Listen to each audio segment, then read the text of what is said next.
Hello friends, இன்றைக்கி என்ன பண்ண போகிறோன்னா Iyengar bakery style bread toast கிடைக்கும்ல, வெஜிடேபிள்ஸ் எல்லாம் போட்டு அந்த ரெசிபி தான் பண்ண போகிறோம். புது பேன் வாங்கியிருக்கேன், எப்படி இருக்குன்னு பார்த்து சொல்லுங்கள். அதுக்கு தேவையான இன்க்ரீடியன்ட்ஸ் எல்லாம் சொல்ல போகிறோம், நோட் பண்ணிக்கோங்க. ஒரு கேபேஜ், கேரட், கேப்சிகம் எல்லாத்தையும் ஒரு சாப்பரில் போட்டு நல்லா சாப் பண்ணி வச்சுருக்கேன். ஒரு ஆனியன், ஒரு க்ரீன் சில்லி, புதினா, கொத்தமல்லி, இஞ்சி எல்லாத்தையும் போட்டு இந்த மாதிரி சாப்பரில் போட்டு கட் பண்ணி பொடி பொடியாக வச்சுருக்கேன். பேன் ஹீட் ஆகட்டும்னு வெயிட் பண்ணிகிட்ருக்கேன். பேன் ஹீட் ஆனதும் தேவையான அளவுக்கு ஆயில், தேவையான அளவுக்குன்னா 3 டீஸ்பூன் எண்ணெய் ஊற்றுங்க. எண்ணெய் ஹீட் ஆகட்டும். எண்ணெய் ஹீட் ஆனதுமே என்ன பண்ண போகிறோம், கடுகு மெயின். கடுகெல்லாம் வெடிக்கணும், இருங்க, பொரியணும் நல்லா, டப் டப் டப் டப் பண்ணி.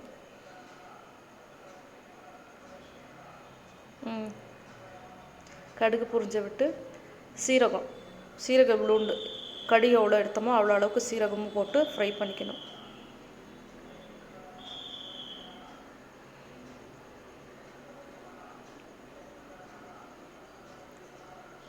நான் சொன்னல, ஒரு ஆனியன், 2 க்ரீன் சில்லி, புதினா, கொத்தமல்லி, இஞ்சி எல்லாம் பொடி பொடியாக நறுக்கி வச்சது, அதை போட்டு ஃப்ரை பண்ணிக்கணும்.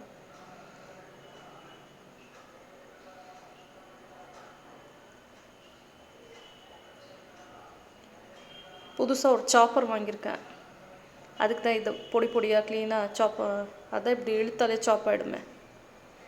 நல்லா ஃப்ரை பண்ணிக்கோங்க. ரொம்ப நேரம் ஃப்ரை பண்ணணுன்னு அவசியம் இல்லை, எல்லாத்தையும் எடுத்து ஒன்றாவே போட்டுடலாம். ஒன்றா மீன்ஸ் ஃபஸ்ட்டு கேரட் போட்டுடலாம், அதுக்கப்புறமா கேப்சிகம் போடலாம். கேப்சிகம் முதவே போட்டால் தண்ணி விட்ட மாதிரி ஆகிடும், அதனால்.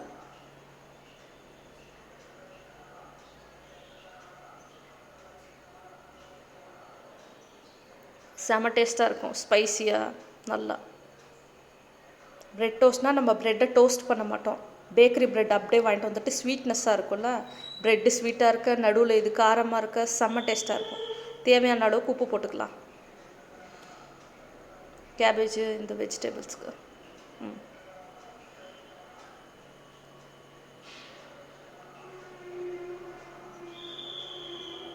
இந்த புது பேன் ரொம்ப நல்லா இருக்குது, கீழே பிடிக்கிறதே இல்லை, செமையாக இருக்குது. நான் இவ்வளோ எக்ஸ்பெக்டேஷன் வச்சுருக்கல, ஃப்ரையிங் பேனுன்னு இருந்துச்சு. இப்போது கேப்சிகம்மை போட்டுடலாம், அது ஃப்ரை ஆகிடுச்சு. ஸோ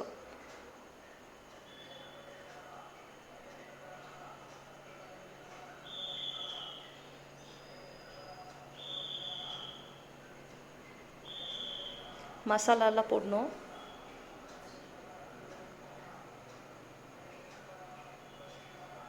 இது நல்லா ஃப்ரை ஆகட்டும், ஹை ஃப்ளேமில் வைங்க.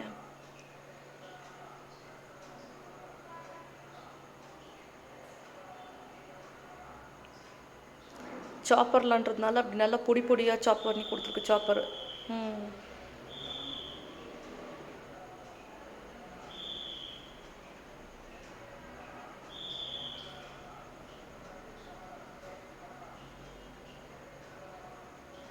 மஞ்சத்தூள் பிஞ்ச் ஆஃப்,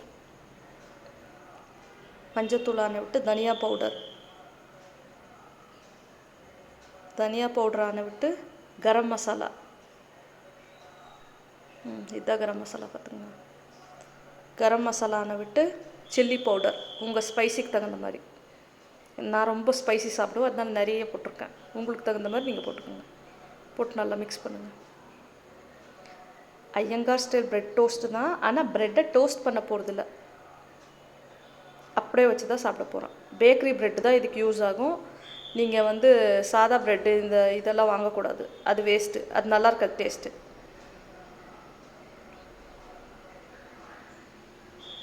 ஏன்னா பேக்கரி ப்ரெட்டில் தான் ஸ்வீட்னஸ் ஜாஸ்தி இருக்கும், செமையாக இருக்கும். இந்த மாடர்ன் ப்ரெட்டெல்லாம் வாங்கிட்டு வந்துட்டு நீங்கள் பண்ணிவிட்டு அந்த டேஸ்ட் வரலன்னு சொல்லக்கூடாது என்கிட்ட.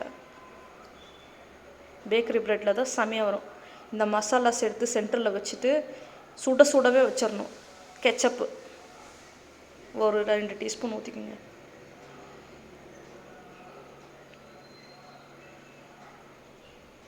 சுட சுடவே இந்த ஸ்டஃப் எடுத்து ஒரு பிரெட் ஸ்லைஸ் மேலே வச்சுட்டு இன்னொரு ப்ரெட்டை போட்டு இப்படி அமுத்தணும். அமுத்துனிங்கன்னா அந்த ப்ரெட்டுக்குள்ளே எல்லா டோஸ்ட் பண்ணாத ப்ரெட்டு தானே, இந்த மசாலாஸ் எல்லாம் போய் செட்டில் ஆகிக்கும். அப்புறமா எடுத்து சாப்பிட்டிங்கன்னா மஸ்தாக இருக்கும். நல்லா ஆயிடுச்சு பக்குவம். இதுதான். டேஸ்ட் பாருங்கள் எப்படி இருக்குது. ஸ்பைசி எல்லாமே உப்பு கிப்பு காரம் எல்லாம் கரெக்டாக இருக்காங்க.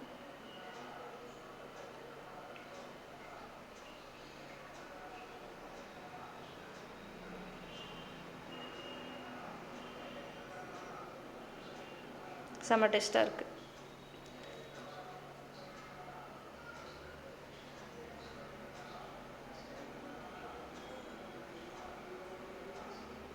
நான் நிறைய எண்ணெய் ஊற்ற மாட்டேன். உங்களுக்கு தேவைன்னா நீங்கள் ஊற்றிக்கோங்க. நிறைய ஆயில் சேர்க்கக்கூடாது. அது வெறும் தவா தான். பிளேட் எடுக்கிறதுக்கு தவா எடுத்துருக்கேன். இதுதான் பேக்கரி பிரெட், பார்த்துக்குங்க. எடுத்தாச்சு. சுட சுடவே வச்சிடணும் ஸ்டஃப்பு. அப்போ தான் அந்த டோஸ்ட் பண்ணாத ப்ரெட்டுக்குள்ளே போய் அந்த மசாலாஸ் எல்லாம் இறங்கும். இறங்கி அதை சாப்பிடும்போது மஸ்தாக இருக்கும். க்ரிஞ்சாக இருக்கும். இதுங்க ஸ்வீட்னஸ் இருக்கும். ப்ரெட்டில் ஸ்வீட்னஸ், சென்டரில் இது காரமாக செம்ம டேஸ்ட்டாக இருக்கும்.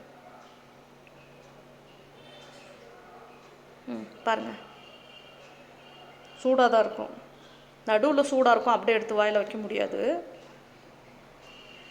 இப்போ ஒரு கத்தி எடுத்து சென்டரில் இப்படி குறுக்கு வாக்கில் கட் பண்ணணும். அது அப்படி இப்போ கட் பண்ணாதானே.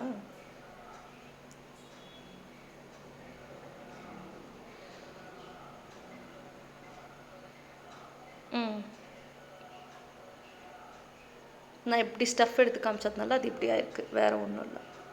நான் சூடோடையே சாப்பிட்டு காட்டுறேன். செம்ம டேஸ்ட்டாக இருக்குது. ட்ரை பண்ணுங்கள் ஃப்ரெண்ட்ஸ்.